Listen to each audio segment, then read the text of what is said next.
할렐루야. 우리 한 가지 광고를 먼저 드리겠습니다. 우리 계속해서 우리는 예배 드릴 때마다 어떻게 우리가 드리는 예배가 하나님께 상달되는, 하나님이 기뻐 받으시는 예배 될까, 여러분들이 좀 고민하면서 이번 한 주간 또 한 달 올 1년을 그렇게 보내면 좋겠습니다. 그래서 제일 먼저 여러분 예배를 잘 드리려면은 준비해야 돼요. 준비.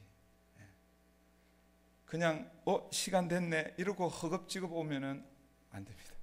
그래서 미리 준비를 하셔야 돼요. 주일 예배는 토요일 날 준비해야 되고, 금요 예배는 아침부터 이제 여러분들의 그 일상 삶의 터전에서 오늘 금요일 예배가 있지, 미리 준비하셔야 됩니다. 준비해야 시간에 맞춰 올 수 있습니다. 물론 LA 다운타운에서 일하시는 분들은 얼마나 마음 졸이고 오시겠습니까? 다 이해합니다. 그 외의 분들을 이야기하는 것입니다. 집에 계시다가 시간이 됐네 그렇게 하면 늦습니다. 그리고 한 가지만 더 광고를 드리면, 여기 앞자리 이렇게 좀 비어 있습니다. 그래서 내일 새벽부터 여러분들이 앉는 자리에서 한 칸만 더 앞으로 가시면 좋겠습니다.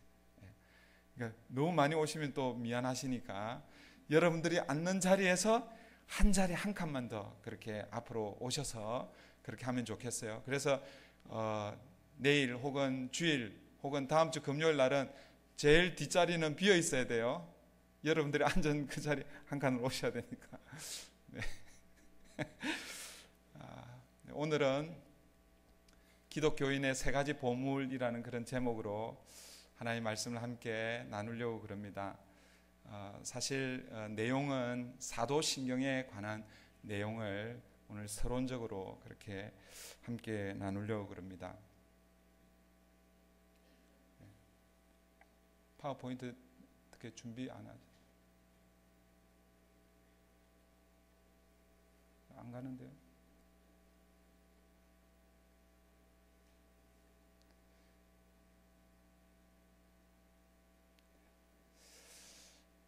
네.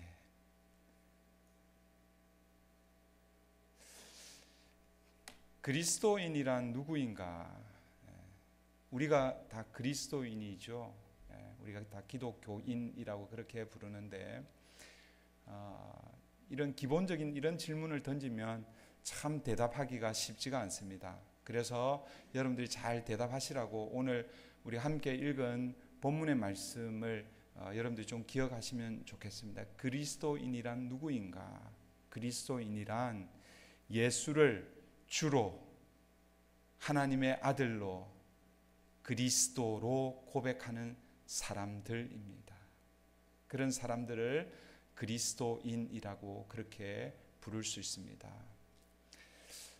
그런데 이거는 조금 부족하다 그런 생각이 듭니다. 그래서 그러면 그리스도인은 무엇을 믿으며, 그리스도인들은 어떤 행동을 하며, 또 그리스도인들은 어떤 비전을 가지고 살아가야 하는가, 이렇게 조금 넓게 확장을 해서 우리가 생각을 해야 합니다.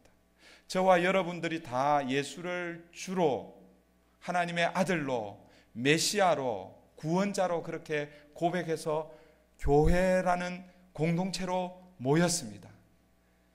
그런데 그러면 우리가 믿는 믿음의 내용이 무엇이고, 우리가 예수 믿는 사람들로서 세상과 어떻게 구별된 삶, 행동을 할 것이며, 그리고 우리는 궁극적으로 어떤 비전, 어떤 소망을 가지고 살아야 할 것인가, 이런 것들을 우리가 좀 오늘 간단하게 정리하고, 그 중에서 첫 번째 믿음의 내용, 사도신경에 대해서 좀 서론적으로 함께 공부하려고 합니다. 그래서 기독교인은 무엇을 믿는 사람들인가, 또 기독교인들, 그리스도인들 어떤 행동을 하는가, 우리 그리스도인들의 행동 원리, 다르게 표현하면 기독교인의 윤리가 무엇인가, 우리는 어떤 비전, 어떤 고를 가지고 이 땅을 살아가는가, 기독교인은 무엇을 믿으며 사는가? 믿음의 문제이죠. 그래서 기독교인 혹은 기독교의 믿음이라고 할 수 있고, 어떤 행동을 하며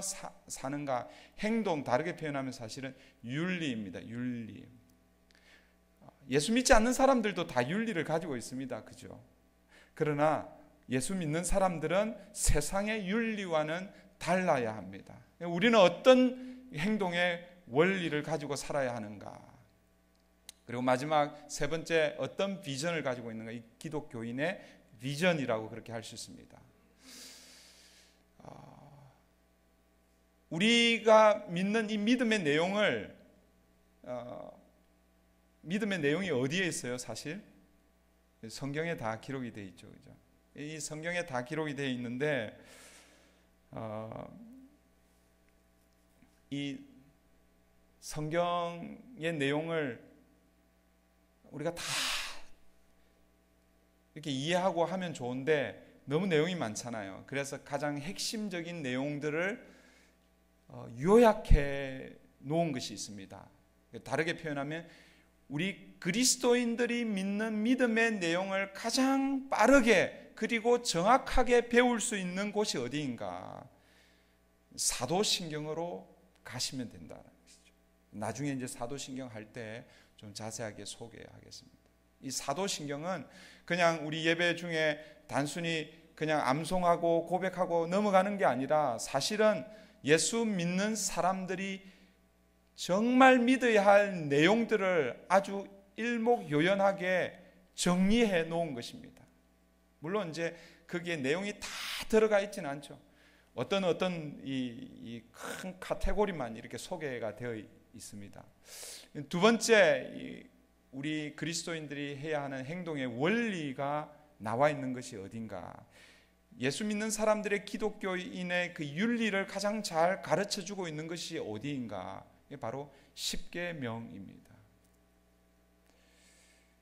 이제 신약학자들은 십계명이라고 이렇게 얘기하면 약간 거부 반응을 일으킵니다.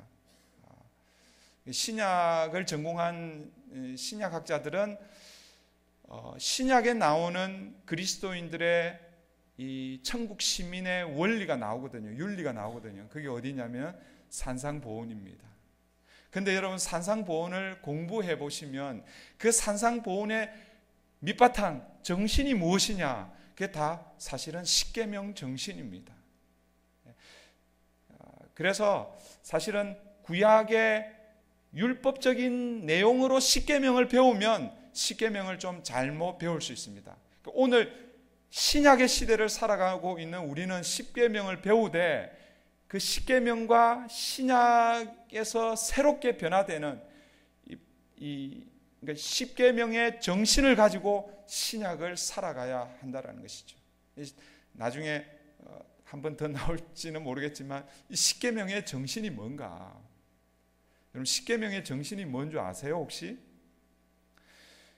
십계명의 정신을 신약에서 예수님께서 이 십계명을 두 가지로 요약하셨잖아요. 한 율법사가 예수님에게 이렇게 묻습니다.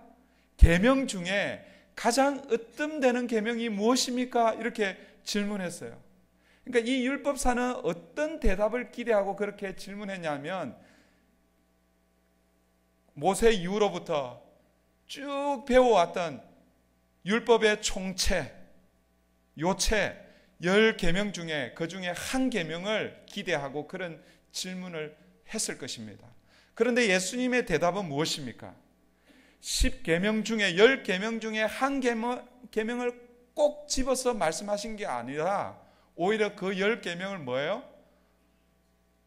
두루뭉실, 그러면 좀 이상하고 그 10계명을 다 요약해서, 첫째는 뭐예요? 내 마음과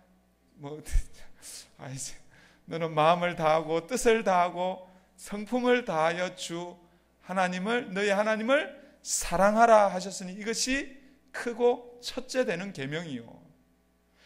그러니까 다르게 표현하면요, 10계명의 1계명부터 4계명을 요약해서 1, 2, 3, 4계명은 하나님께 관계되는 계명인데 그 하나님을 마음을 다하고 뜻을 다하고 힘을 다해서 사랑하라라는 것입니다.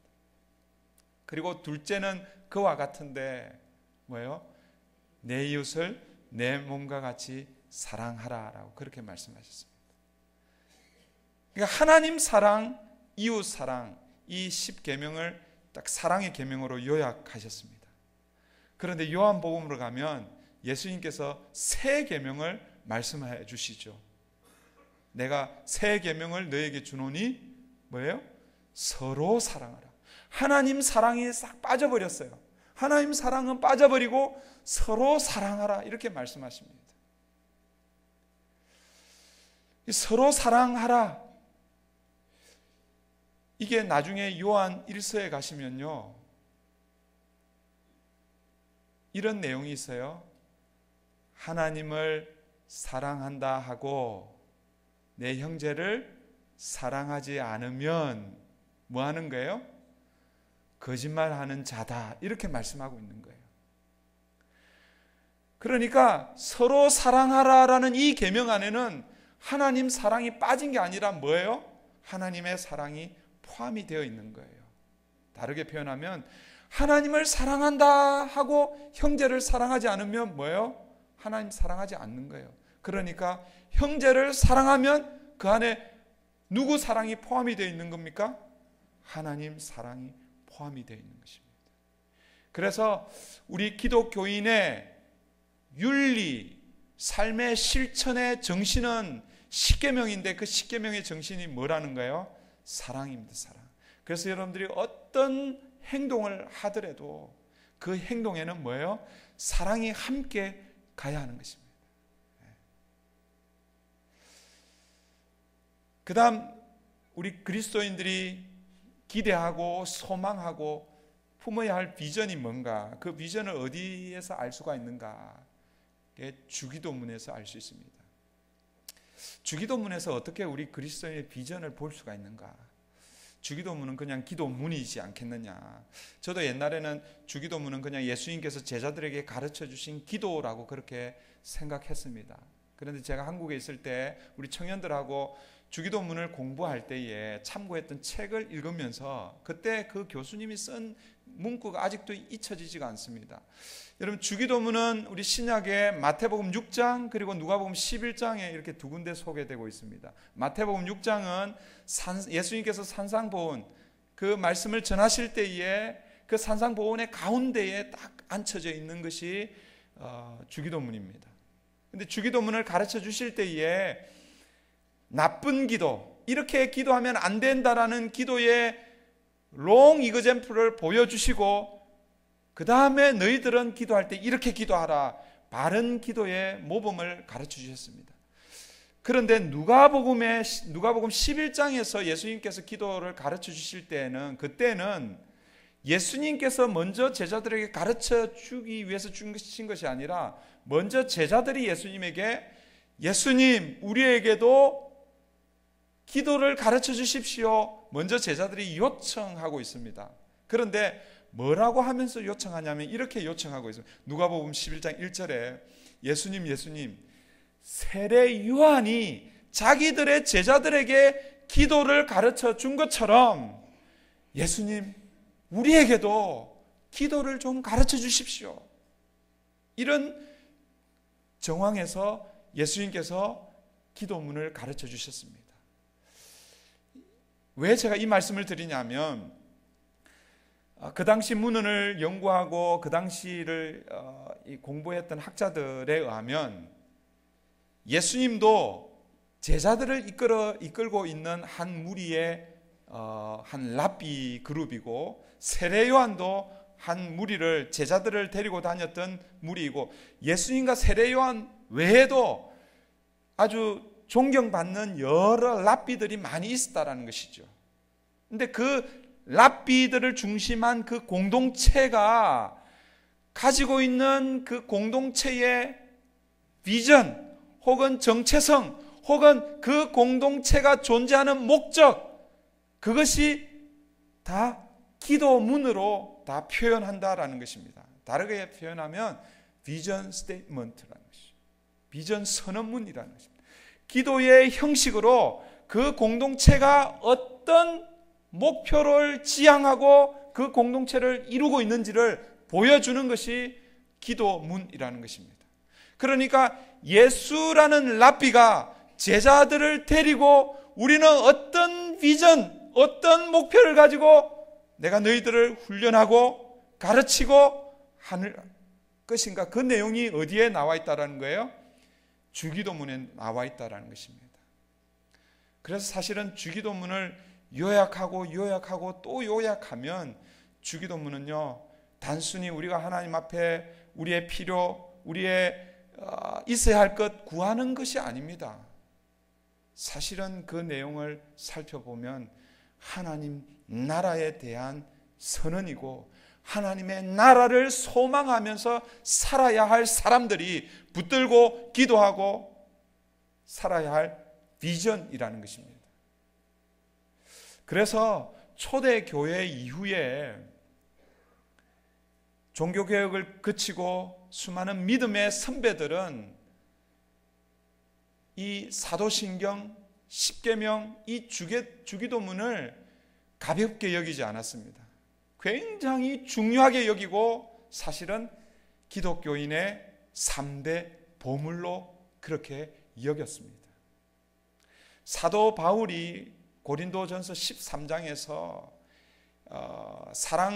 사랑을 이야기하다가 마지막에 그렇게 결론을 내리죠. 믿음, 소망, 사랑, 이 세 가지는 항상 있을 것인데 그 중에 제일은 사랑이라, 이렇게 말씀하셨죠. 사랑을 강조하기 위해서 그 중에 제일은 사랑이라고 그렇게 말씀하셨지만, 그 사랑을 이야기하기 전에 믿음, 소망, 사랑, 이 세 가지는 항상 있어야 할, 그리스도인이 되면 붙들어야 할 중요한 3대 덕목을 이야기하고 있다는 것을 여러분 기억하셔야 됩니다. 그리스도인들이 무엇인가? 그리스도인들이 붙들어야 할 믿음의 내용, 그리스도인들이 이 땅에서 살아갈 때 세상과 구별된 기독교의 윤리, 그리고 그리스도인들은 이 땅에 소망을 두는 것이 아니라 하나님 나라를 소망하며 살아야 한다는 것을 가르치고 있다는 것이죠. 그래서 믿음, 소망, 사랑, 이 세 가지는 항상 있는 것이라는 것입니다. 이 믿음, 소망, 사랑을 가장 잘 배울 수 있는 곳이 어디라는 거예요? 성경인데 우리가 성경을 다 평생을 배워도 다 못 배우잖아요.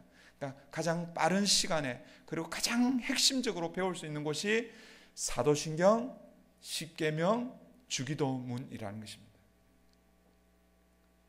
그래서 사도신경은 믿음을 대표하고, 십계명은 사랑을 대표하고, 주기도문은 소망을 대표하는. 그래서 믿음, 소망, 사랑, 이 세 가지는 우리 그리스도인들이 놓쳐서는 안 될 중요한 보물입니다. 그래서 기독교 신앙생활의 3대 지침서, 기독교인의 3대 보물. 초대교회는 초대교회의 울타리 안에 들어오는 그 사람들, 멤버십을 줄 때에 아주 중요한 교육의 내용으로 저 세 가지를 철저하게 가르치고 가르친 이후에 멤버십으로 그렇게 맞아들였습니다. 저 교육을 문은혜가 하면 저게 이제 세례 교육이라고 그러잖아요. 멤버가 되는, 우리 선한 목자 장로 교회 멤버십을 가지려면 여러분 세례 교인이어야 됩니다. 근데 초대 교회 때에 멤버가 되기 위해서 똑같이 세례 교육을 받았는데 3년 정도 세례 교육을 받고, 그리고 문답을 하고 그 문답을 통과하면 성부와 성자와 성령의 이름으로 세례를 주고, 그렇게 이제 이 기독교 공동체 안으로 넣어준 거예요. 왜 그렇게 오랜 시간 그리고 철저하게 교육을 했는가? 그 시대적 상황 때문에 그렇습니다. 사실 초대교회 때 예수를 믿는다는 것은 어떤 의미에서는 목숨을 내어놓고 믿는 것이잖아요. 그렇죠? 내가 그리스도인입니다. 그런데 내 친구가 그리스도인이 되려고 합니다. 그런데 그 친구가 진짜로 그리스도인이 되려고 하는지 아니면 가짜로 우리 아지트를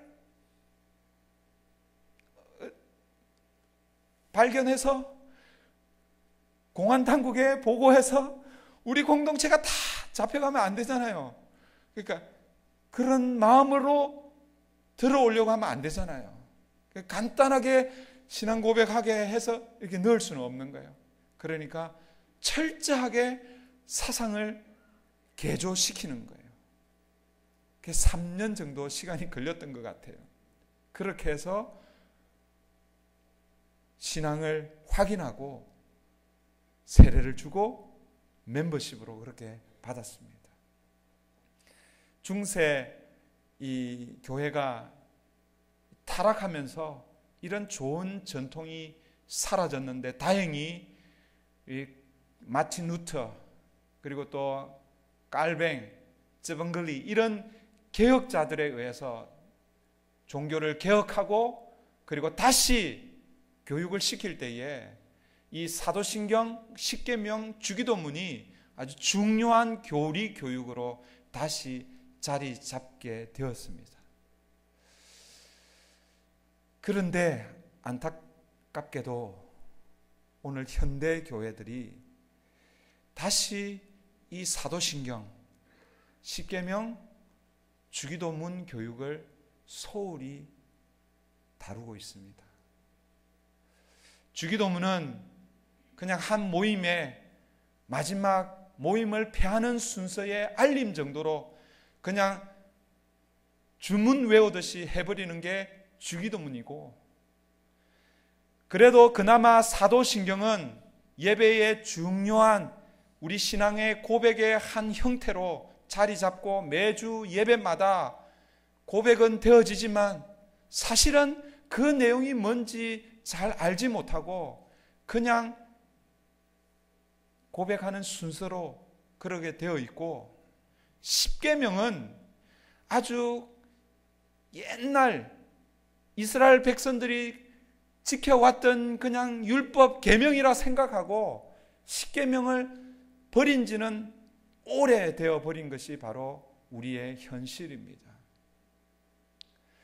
그나마 다행인 것은 우리 교회는 양육훈련 1, 2, 3, 4단계를 만들어서 양육훈련을 하고 있는데 십계명을 제2단계 주 안에 거하는 삶 십계명을 공부하고 있습니다. 구약에 하나님께서 이스라엘 백성들에게 주신 1차적인 십계명의 내용이 무엇인지 그 의미를 살피고, 오늘 신약시대 오늘 현대를 살아가는 우리는 이 십계명 정신을 가지고 어떻게 살아야 하는지 공부하는 것이 십계명입니다. 얼마나 다행스러운지 모르겠습니다. 주기도문은 우리 담임 목사님께서 누가복음 강해를 하실 때에, 그리고 또 우리 주일 마태복음 강해를 하실 때에 두 번 정도 다루었던 그런 내용입니다. 저는 개인적으로 이 주기도문도 교리 공부 형태로 잘 만들어서 이 공부를 좀 해야 하지 않을까 이런 생각을 하고 있고, 또 더 다행인 것은 사도신경은 이제 2015년 우리 구역 공과 공부 교재로, 구역 예배 교재로 그렇게 사용하게 되었습니다. 이제 이미 1월 구역 예배를 드리신 구역도 계실 것이고, 이제 앞으로 1월 구역 예배를 드리실 구역들도 계실 텐데, 여러분 구역 예배에 좀 잘 이해가 안 되더라도 정말 초대 교회로부터 내려온 중요한 신앙 교육, 교리 교육의 사실은 출발점이 사도신경입니다. 잘 이해가 안 되면, 구역 공부 이렇게 하다가 잘 이해가 안 되면 우리 각 교구 목사님들이 계시잖아요. 이메일 하시고 카톡 하시고 전화하시고 교회 오셔서 찾아서 목사님 이게 내용이 잘 이해가 안 되는데 가르쳐 주십시오. 그렇게 좀 목사님들을 괴롭히십시오. 저희는 여러분들의 그 괴롭힘을 그 질문들을 연구하고 또 해결해 주는 그런 역할을 위해서 저희들이 있습니다. 그래서 가급적 구역 예배 열심히 참석하시고 올 한 해는 구역 예배에서 사도신경을 마스터한다, 그렇게 해서 사도신경 공부를 좀 잘 하시면 좋겠습니다. 루터가 중요하게 교리 공부를 위해서 사용했던 대소요리 문답의 교재가 사도신경, 십계명, 주기도문의 내용들을 그냥 내용을 써놓고 거기에 대한 답변들입니다. 마찬가지 칼빈의 중요한 기독교 강요 초판의 내용이 사도신경의 12주제들을 어떻게 설명하고 있는지를, 기독교를 소개하는 그런 내용들을 소개하고 있습니다. 그리고 우리 개신교에서 아주 중요하게 여기고 있는 하이델베르크 소요리, 하이델베르크 신경, 웨스트민스터 신앙 고백, 이런 것들이 다 사도신경, 십계명, 주기도문의 해설이라고 그렇게 보시면 됩니다. 그러니까 여러분들이 성경을 다 공부를 못한다 할지라도 사도신경과 십계명, 주기도문을 좀 여러분들의 머릿속에 잘 이렇게 담아두시고 그 다음에 가슴으로 살아내시면 그럴 때에 우리 참 그리스도인이 될 줄 믿습니다. 오늘은 사도신경에 대해서 간단하게 서론적으로 사도신경 전체적으로 그림만 잠깐 그리고 말씀을 마치려고 그럽니다. 사도신경이란 무엇인가? 사도신경이죠. 사도신경. 그래서 먼저 신경 혹은 신조, 다르게 또 표현하면 신앙 고백인데, 신경이란 무엇인가를 먼저 좀 정리를 좀 하면 좋겠습니다. 말 뜻은 믿을 신 경, 말씀경이에요. 그래서 믿음의 말씀 혹은 믿음의 글 뭐 이런 것입니다. 그러나 좀 정리를 하면 우리 같이 한번 읽어볼게요. 다 같이 읽습니다. 시작. 성경을 하나님의 말씀으로 믿는 교회는 교회가 믿는 신앙의 내용을 핵심적으로 요약할 필요가 있는데, 성경의 핵심을 요약한 것을 신경 혹은 신조라고 한다.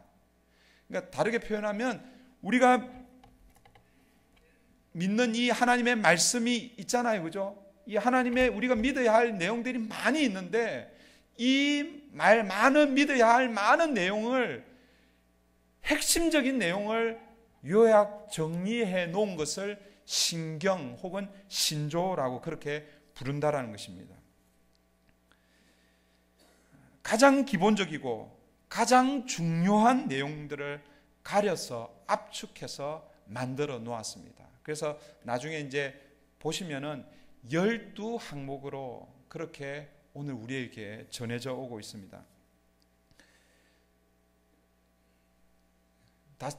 설명입니다. 다시 기독교인이 믿어야 할 신앙의 핵심 내용을 고백한 것을 신경 혹은 신조라 그렇게 부른다는 것입니다. 그러면 이 신경인데 이 신경 앞에 사도신경이라고 이렇게 붙었잖아요, 그죠? 그러면 사도신경은 뭔가?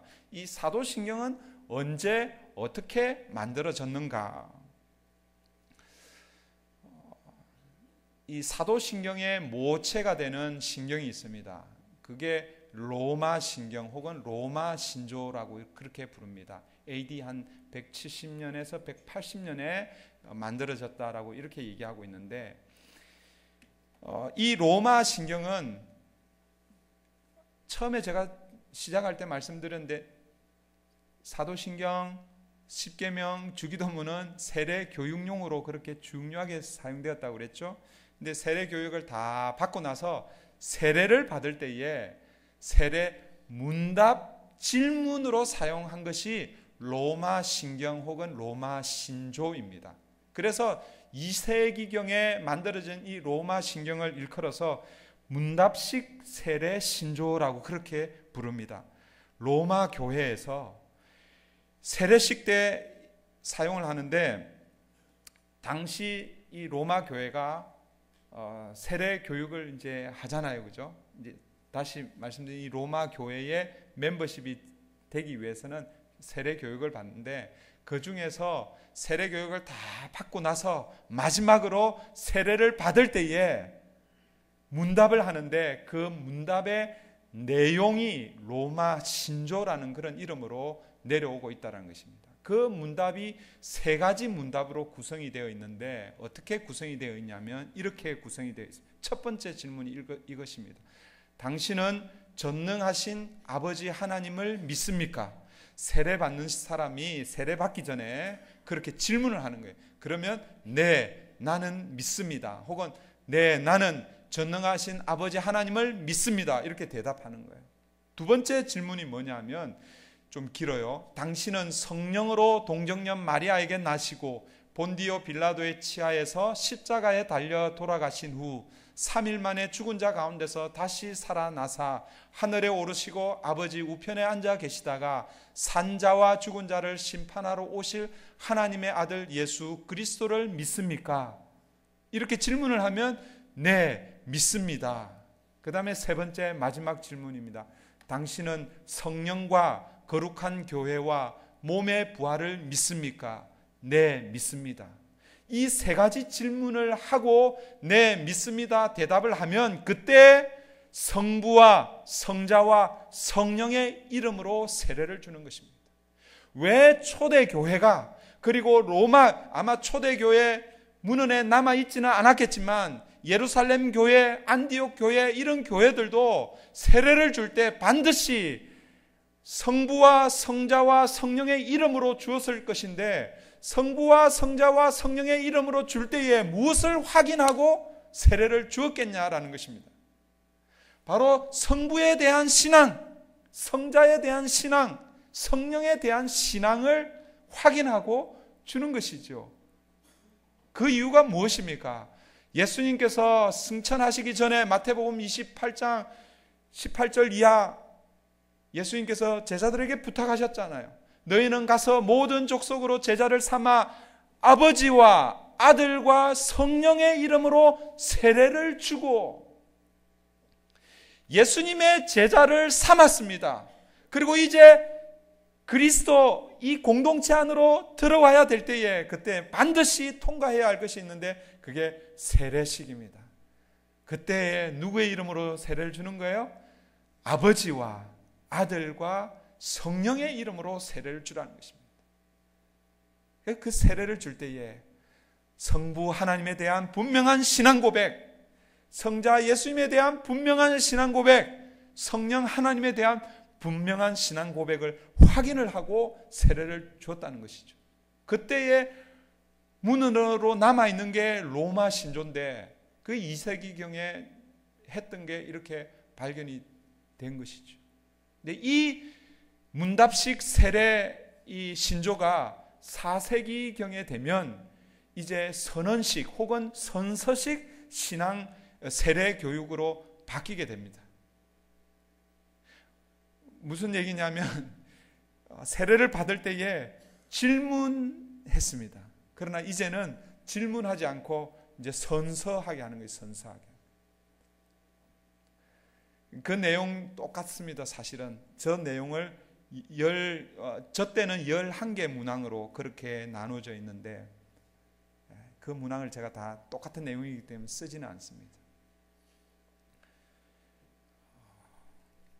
이 로마 신경 혹은 이 로마 신조가 문답식 세례 신조였는데 4세기경에 오면 선언식 세례 신조로 바뀌게 되고 그때까지만 하더라도 11개 항목으로 이루어져 있었는데 이것이 오늘 우리가 고백하고 있는 사도신경의 내용이 채워질 때는 언제냐면 약 한 8세기경, 어떤 학자들은 8세기경이라고 그러고 어떤 학자들은 9세기경이라고 이렇게 얘기합니다. 그건 중요하지 않습니다. 8세기 혹은 9세기경에 우리가 지금 오늘 현재 사용하고 있는 사도신경과 똑같은 내용으로 완성이 됩니다. 12항목으로 그렇게 완성이 되는데 이것을 다시 정리를 하면 2세기경에 로마 교회가 세례를 줄 때 문답식 형식으로 그렇게 사용하다가 4세기쯤에는 선언식 혹은 선서식으로 사용하다가 이게 8세기 혹은 9세기경의 사도신경 내용으로 완성을 해서 오늘 우리에게까지 동일한 사도신경으로 그렇게 전해지고 있습니다. 그러면 왜 로마 신조, 사도신경의 모체가 되었던 로마 신조 혹은 로마 신경을 사도신경이라고 부르는가? 여기에는 전설이 있습니다. 두 번째 얘기할 때 전설을 말씀드리겠는데, 이 사도신경이라는 말이 처음 사용된 곳은 기독교 문서에서 처음 한번 읽어볼까요? 다 같이 읽으면 시작. 기독교 문서에서 사도신경이라는 말이 처음 나타나는 곳은 교황 시리키우스에게 보내진 밀란 공회의 편지에서 처음 등장합니다.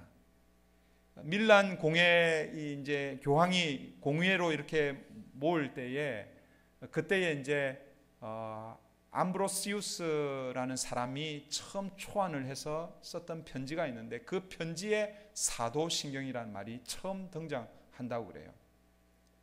그런데 좀 지나서 약 404년 루피누스가 사도신경에 대해서 최초로 해설한 책이 있습니다. 데 심볼로라는 책이 있는데 이 책에서 사도신경을 사도들이 만들었다라고 그렇게 설교한 그 책의 내용이 있다라는 것입니다. 그때에 이분이 설교를 하면서 그 책에 어떤 내용의 설교를 했냐면, 사도들이 이 사도신경을 작성을 했는데 어떻게 해서 이 사도신경을 작성을 했느냐? 예수님께서 십자가에 돌아가신 이후 3일 만에 부활하시고 제자들과 40일 동안 함께 물론 쭉 생활하시진 않았죠. 예수님이 이제 그 영광의 몸을 입고 계셨기 때문에 피로시에 나타나셨다가 사라졌다가 그렇게 40일 동안 그렇게 지나시다가 마지막 이제 40일 때에 승천하십니다. 승천하시고 마지막 아버지가 약속하신 성령을 기다리라고 그렇게 했을 때에 제자들이 마가 요한 다락방에서 하나님께서 약속하신 것 그리고 예수님께서 부탁하신 그 성령을 기다리면서 지내고 있는데 10일 정도 지났을 때에, 그러니까 예수님이 부활하시고 50일째 되는 날 성령이 임하시잖아요. 그래서 우리 오순절 성령 강림이라고 이렇게 이야기합니다. 그때 성령이 강림하시고 제자들이 이 방언이 터졌어요. 방언. 여기서의 방언은 성령의 은사의 방언이 아닙니다. 각 나라의 이 말이에요. 그때 만약에 영어, 독일어 있었으면 헬라어, 히브리어, 하여튼 그 당시에 아람, 이런 언어들로 이제 말하기 시작하는 거예요. 그럴 때에 이제 제자들이 이제 우리가 성령을 받았으니까 이제 흩어져서 복음을 전해야 되겠는데, 우리가 흩어져서 복음을 전하다가 보면 혹시 다른 복음을 전할 수 있지 않겠어요? 그죠? 그러니까 우리가 다른 복음을 전하면 안 되니까 같은 복음을 전해야 되는데 우리가 한 문장씩 한번 복음을 우리가 한번 표현을 해보자. 우리가 전해야 할 복음을 표현하자. 이렇게 해서 베드로를 위시해서 마지막 성령 강림하시기 전에 마지막 그 가룟 유다를 대신한 마띠아가 세워지잖아요. 마띠아까지 해서 다 한 문장씩 얘기했는데 그게 오늘 우리가 가지고 있는 그 사도신경이다라는 이런 설교 내용이 나옵니다. 그래서 그 이후로 많은 사람들이 다 그런 줄 믿었습니다. 그런데 한 15세기쯤에 와서 이것은 그냥 이 루피누스가 아마 이 사도신경을 좀 극적으로 표현하기 위해서 이렇게 자기가 이렇게 만들지 않았을까 그렇게 이야기합니다. 그러나 사도들이 만들지 않았다고 해서 사도신경의 밸류 혹은 사도신경의 가치, 그리고 신경을 사도신경이라고 부를 수 없는 것은 아닙니다. 왜냐하면 이 사도신경의 내용은 성경 전체의 요약이고, 그리고 사도들이 전했던 복음의 내용이고 핵심이기 때문에, 그래서 초대교회서부터 사용되었던 사도신경이라는 그 말을 오늘 우리도 동일하게 사용하고 있습니다.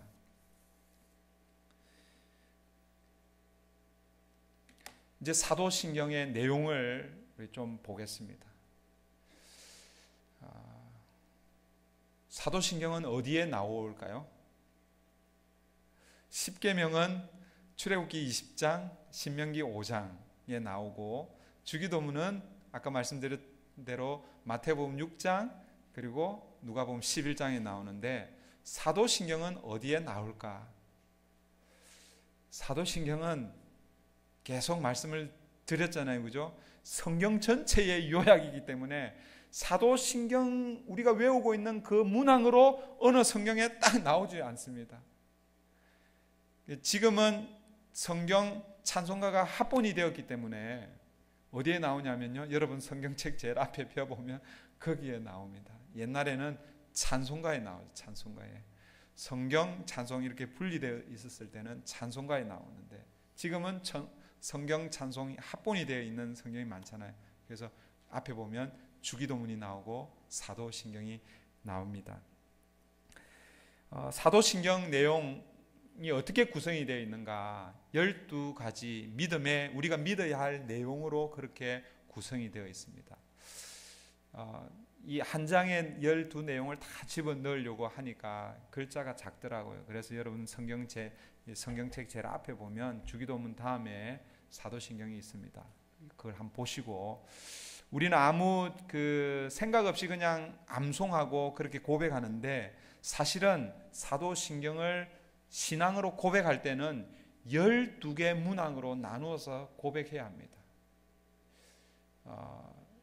사실은 이제 지금은 그냥 쭉 이어져 있는데, 선언식 혹은 선서식 신앙 고백이기 때문에 사실은 우리가 예배 중에 다 같이 손 들고 나는 전능하신, 예를 들면 첫 번째가 나는 전능하사 천지를 만드신 하나님 아버지를 믿습니다. 이렇게 고백하는 게 사실 좋습니다. 그 다음에 두 번째, 나는 그 외아들 우리 주 예수 그리스도를 믿습니다. 그렇게 해야 내가 믿는 믿음의 내용, 신앙 고백이 분명해지는 거예요. 그렇게 해서 나누어 보면요, 이렇게 12가지로 이렇게 나눌 수 있습니다.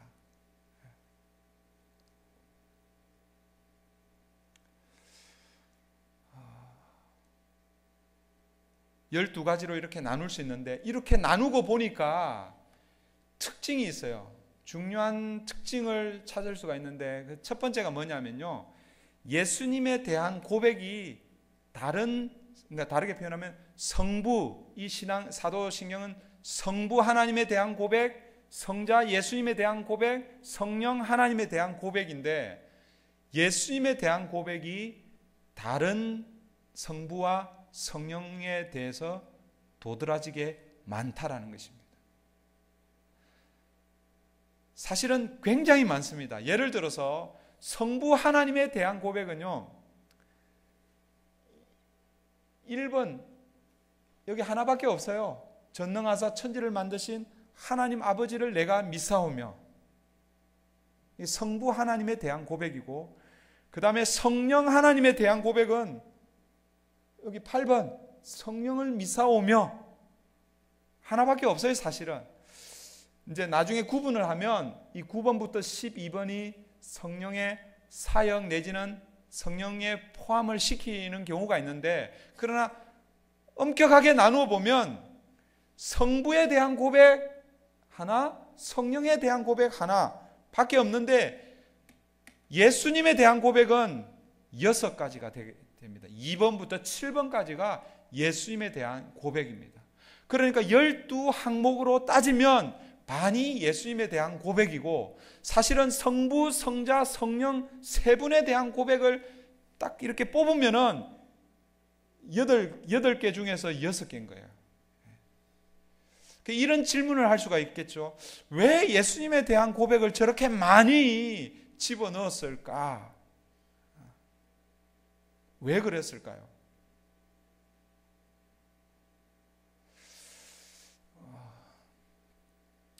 이유는 이것입니다. 유대인들은 예수님에 대해서 어떻게 고백하고 있어요? 예수님을 그냥 한 선지자 정도로 생각하면 다행이고, 본인이 메시아라고 했을 때 무슨 소리 하고 그냥 죽여버렸잖아요. 그러니까 유대인들은 유대교 신앙 안에서 유대인들의 신앙은 유일신 사상입니다. 그러니까 하나님은 한 분밖에 없습니다. 우리가 고백하는 거하고 비슷하죠, 그죠? 우리도 하나님은 한 분밖에 없다고 그러잖아요. 조금 더 다르게 표현하면 유일신이면서 단일신입니다. 그러니까 아버지 하나님만 믿는 거예요. 그런데 예수님이 이 땅에 오셔서 나는 하나님이 보내어서 온 하나님의 아들이다, 그리스도다, 이렇게 말씀하시는 거예요. 그리고 그 예수를 그렇게 고백하는 사람들에게 새로운 공동체를 만들어가는 거예요. 옛날에는 이스라엘 육신의 공동체로서 하나님의 초전 피플로 그렇게 살았는데, 이제 예수님이 오셔서 이제 아니다, 그게 아니다. 이제 영적인 새로운 공동체, 나를 하나님의 아들로 메시아로 고백하는 사람들이 새로운 공동체를 이루게 되는데, 그게 뭐예요? 교회 공동체라는 것이죠. 그렇게 해서 시작된 게 기독교 아닙니까? 예수교 아닙니까? 그러니까 초대교회는 예수님에 대한 공격이 굉장히 심했습니다. 그러니까 예수님을 분명하고 정확하게 정리를 할 필요가 있는 것이죠. 그래서 2번부터 시작해서 7번째 6개 항목으로 예수님이 어떤 분이신지, 2번에서 예수님이 누구신가 그렇게 설명하고 있어요. 예수님 누구신가? 예수님은 하나님의 아들, 예수님은 우리의 주, 마스터, 주님, 롤, 그리고 메시아, 그리스도. 예수님에 대한, 예수님이 누구신가에 대한 고백을 2번 항목에서 딱 정확하게 내리고 있는데, 그 다음에 그 예수님이 어떤 분이신가 3번부터 6번까지 소개하고 있는 거예요. 예수님이 어떻게 태어났는가, 예수님의 탄생에 대해서 이야기하고 있는 거예요. 우리가 다 태어났잖아요, 그죠? 그런데 예수님이 태어나신 거하고 우리가 태어난 거하고는 틀리잖아요. 예수님이 어떻게 태어나신 거예요? 성령으로 태어나시잖아요. 그러니까 성령으로 태어났다고 그러면 사람들이 믿어요, 안 믿어요? 안 믿는 것이요. 그런데 우리는 어떻게 해야 되는 거예요? 우리는 믿어야 되는 거예요. 우리 믿어야 돼요. 예수님의 탄생, 우리와 다르다. 예수님의 탄생을 우리가 믿어야 되고, 그 다음에 네 번째는 예수님의 죽음에 대해서 이야기해요. 우리가 다 죽게 될 것입니다. 예수님은 죽으셨습니다. 그런데 예수님의 죽음은 우리의 죽음과 다르다라는 것이에요. 예수님의 죽음은 어떤 죽음이에요? 예수님의 죽음은 우리를 위한 죽음, 우리의 죄 용서를 위한 죽음, 거기에 대한 고백입니다. 그 다음에 5번째는 뭐예요? 죽은 자 가운데서 다시 살아나지, 부활에 대한 고백인 것이죠. 여러분, 사람이 살아날 수 있어요, 없어요? 물론 예수님께서 기적을 일으키셔서 살아난 사람들 몇몇은 있습니다. 그러나 여러분, 예수님이 경험한 부활로서의 그런 부활하신 분이 없다는 것이죠. 예수의 부활에 대한 고백을 하게 하는 것이죠. 그리고 마지막 6번째는 뭐예요? 부활하시고, 5번째죠. 하늘에 오르사 예수님의 승천,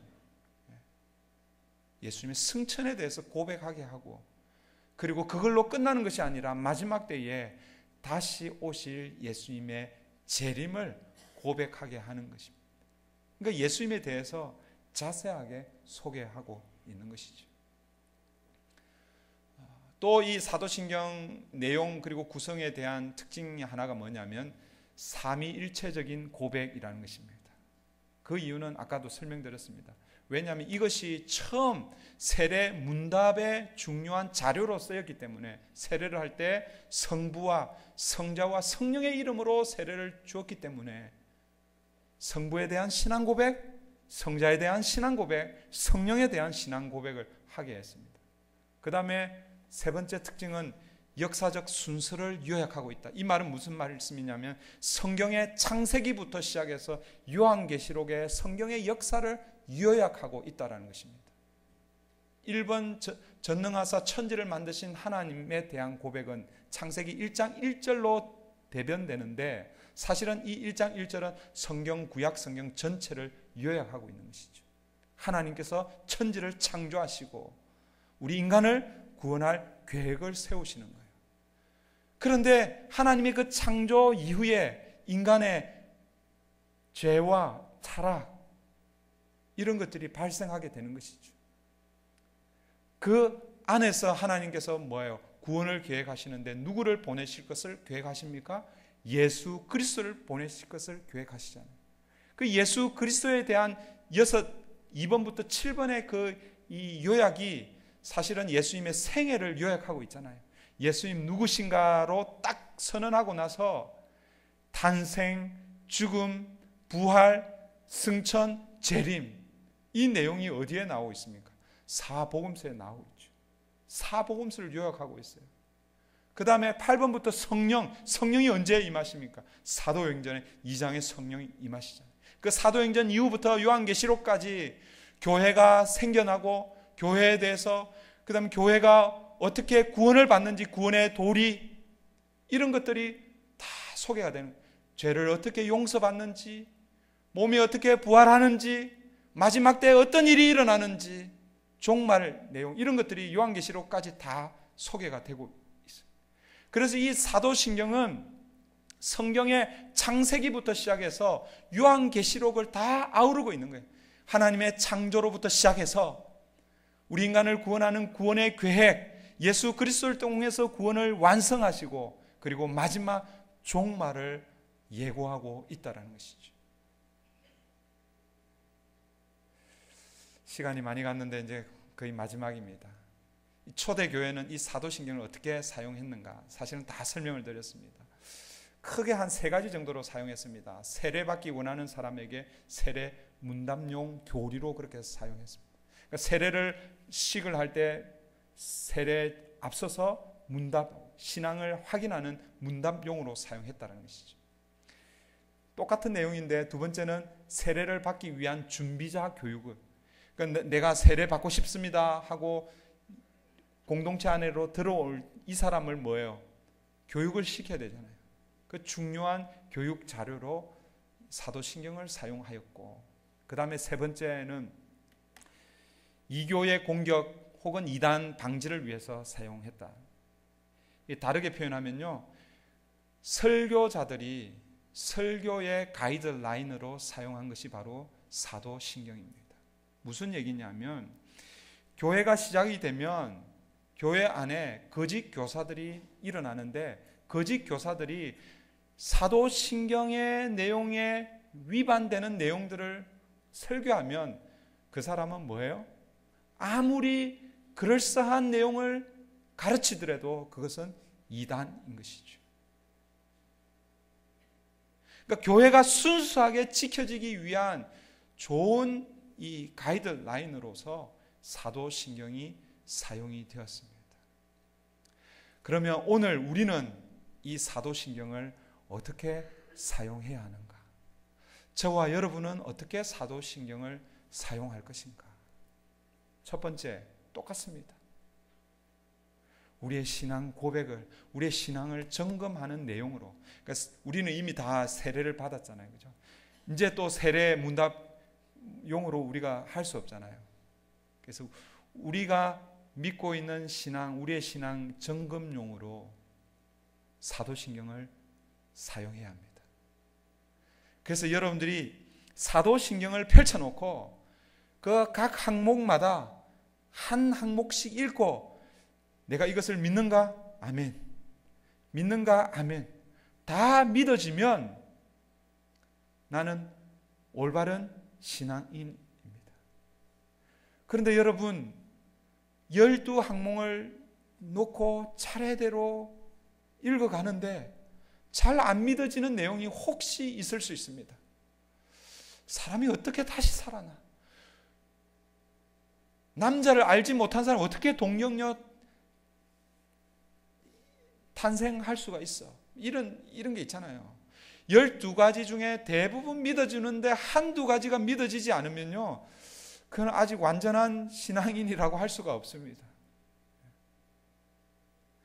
이 죄송한 얘기인데요, 작년에 제가 어떤 구역에 갔는데 11월 달입니다. 11월 달에 추수감사절에 관한 내용을 하다가 이 추수감사절의 영적인 의미를 설명을 하면서 첫 추수에 대한 감사잖아요. 예수 그리스도께서 부활의 첫 열매로 그렇게 내용이 있었어요.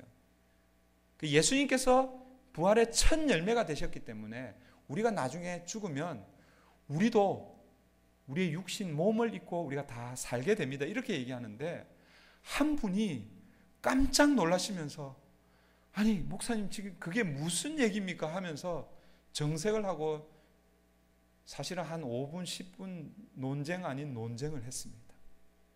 제가 그런 말씀을 드렸습니다. 성도님, 직분을 부르면 안 되잖아요. 몸이 다시 사는 이 내용은 우리가 매 주일마다 고백하는 사도신경 거기에 나와 있는 내용입니다. 몸이 다시 사는 것과, 그러니까 그분은요 평생을 살면서 몸이 다시 사는 것에 대해서 한 번도 생각도 해보지 않고 그냥 죽으면 천국 가고 그걸로 끝이라고 생각하는, 그러면서 저한테 하시는 말씀이 저희 부모님이 지금 하나님 나라에 계신데 그걸로 끝이잖아요 그러시더라고요. 아닙니다. 마지막 재림 때에 사도신경에 이렇게 고백되어 있습니다. 죽은 자와 산 자를 심판하기 위해서 예수님께서 이 땅에 재림해 오실 것이고, 그때에 살아있는 사람들은 살아서 심판을 받을 것이고 죽은 사람들은 다 부활하여 예수님의 심판을 맞이할 것입니다. 여러분, 사도신경은 우리의 신앙을 점검하는 척도입니다. 그 다음 오늘 우리는 어떻게 사도신경을 사용해야 되는가? 목사는 설교의 중요한 가이드라인으로, 성도는 여러분 이단에 빠지지 않는 중요한 가이드라인으로, 여러분 이상한 데서 가르칠 때에 그 가르치는 내용이 사도신경과 위배되면 아무리 잘 가르치더라도 그것은 잘못된 교리입니다. 이제 앞으로 여러분 구역에서 사도신경 내용을 이제 계속해서 배우게 될 터인데, 교리 공부이기 때문에 좀 딱딱하고 어떨 때는 재미없을 수 있습니다. 그래도 초대 교회로부터 시작되어서 2000년 동안 교회가 하나인 이유는 우리가 믿는 이 고백이 동일하기 때문에 교회가 하나입니다. 이 우리의 신앙 고백을 다음 세대에 이어줘야 할 책임이 우리에게 있습니다. 그래서 여러분들이 구역에서 열심히 공부하시고 신앙의 좋은 전통이 잘 전수되기를 바랍니다. 기도하겠습니다. 하나님 아버지, 우리 인간이 하나님을 알 수도 없고 만날 수도 없는데 하나님께서 우리를 사랑하셔서 하나님이 우리가 하나님을 만날 수 있도록 성경으로 하나님을 계시해 주셨습니다. 그 계시의 내용의 핵심이 사도신경인데, 이제 구역에서 사도신경을 함께 공부할 때에 우리의 신앙을 점검하는 그런 귀한 시간 되게 하시고, 이 사도신경 이 교리 위에 우리가 굳건하게 서 있는 우리 선한 목자 장로교회 되게 도와주시옵소서. 감사하며 예수님의 이름으로 기도합니다. 아멘.